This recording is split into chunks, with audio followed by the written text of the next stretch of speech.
This is the so-called Temple of Concordia at Agrigento, Sicily. Along with the Hephaestion in Athens, it's one of the best preserved Greek temples anywhere in the world.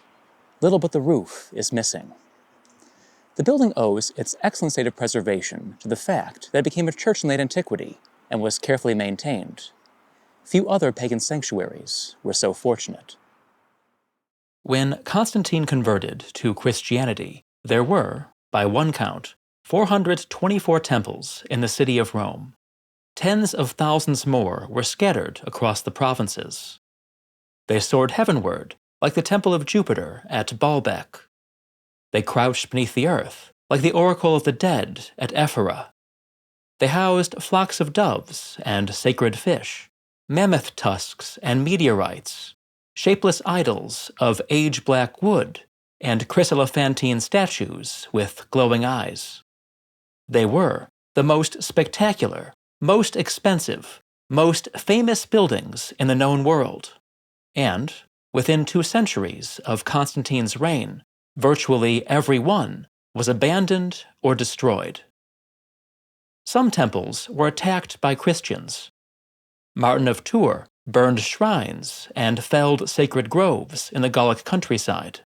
On the other side of the empire, Bishop Porphyrius of Gaza demolished the temple of Zeus Marnus. The Egyptian abbot Shenut led squads of monks against pagan sanctuaries and images.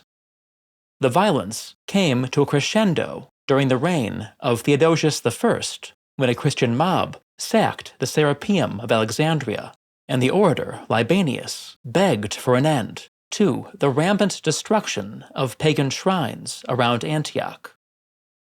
The vast majority of Roman temples, however, were not destroyed violently. The imperial government discouraged indiscriminate destruction. Even after public worship of the old gods was prohibited, temples remained public monuments. A series of decrees stipulated that they were to remain open and forbade their demolition for building material. The upper classes, including Christians, were generally sympathetic. A bishop of Ilion gave Julian a tour of his city's temples. Christian ire tended to focus less on temple buildings than on the cult images they contained. Pope Gregory I, writing centuries later, would urge missionaries in Anglo-Saxon England to preserve shrines, but destroy their idols. At Ephesus, for example, statues of the deified Augustus and Livia were mutilated and had crosses cut into their foreheads. Nearby, a wealthy citizen named Demeas set up an inscription commemorating his replacement of a likeness of Artemis with a cross. The most famous statues of the gods, however, were respected as works of art. Phidias's Olympian Zeus was moved intact to Constantinople. So was the colossal bronze image of Athena Promachus, which had stood beside the Parthenon. The goddess would guard the form of Constantine until the time of the Fourth Crusade.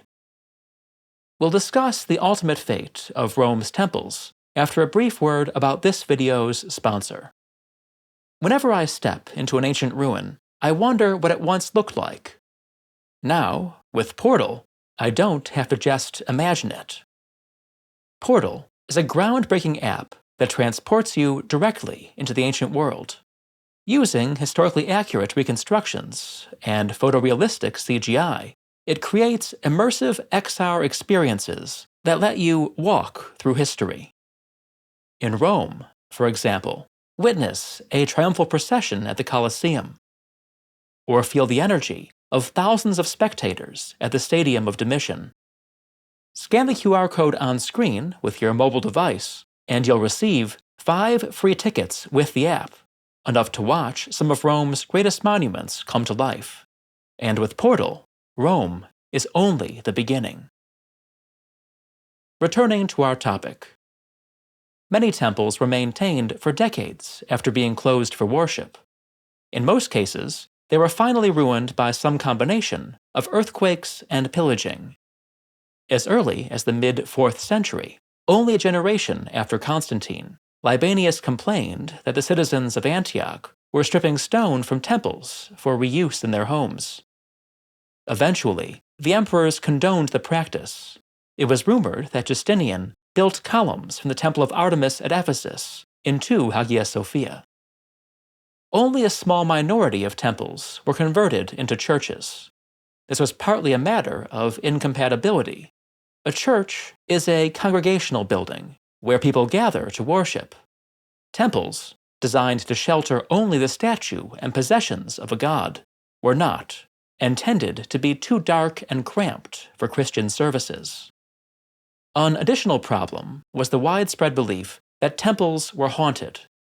Christians assumed that the pagan gods were malevolent demons sent by Satan to mislead mankind.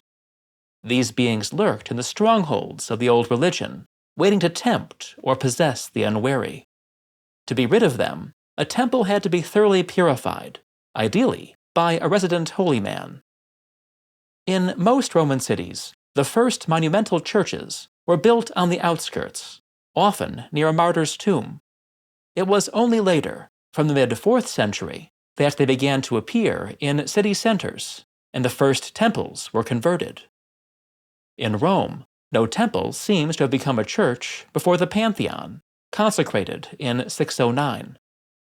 The Pantheon, with its huge open rotunda, needed few architectural modifications. Most converted temples, however, were more like the Parthenon, which was substantially altered when it became a church around the end of the 5th century. An entrance was punched through what had been the back wall. An apse was built into the former pronaos, and the mythological sculptures were systematically defaced. In the massive temple of Apollo at Didyma, a church was simply inserted into the cella, which had been left open to the sky. A basilica, likewise, rose in what had been the second court of Ramses III's mortuary temple.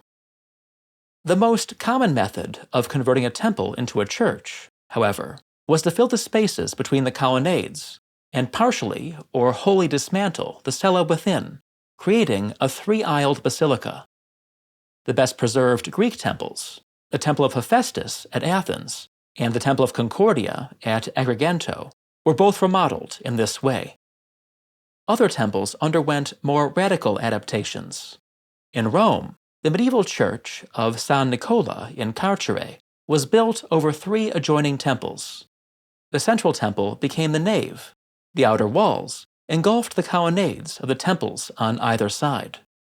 A circular shrine of Isis is embedded in the 7 chapels that make up Bologna's Basilica of Santo Stefano. The Temple of Aphrodite at Aphrodisias was almost completely disassembled. Only the lateral colonnades were left in place and lengthened with stone from the facades to form the nave of a new cathedral. A few buildings underwent the double conversion from temple to church to mosque. The Duomo of Syracuse, initially a temple of Athena, became a church, then a mosque, and finally a church again. The Great Mosque of Damascus replaced a church of John the Baptist that had been built into a Roman temple of Zeus.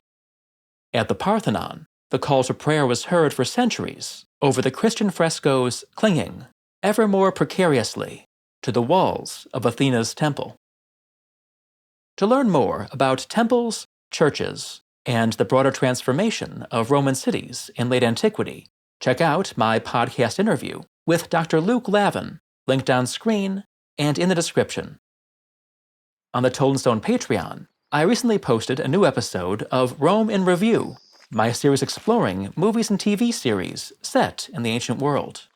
Check it out by following the link in the description. You might also enjoy the content on my other channels, Told in Stone Footnotes and Scenic Routes to the Past. Thanks for watching.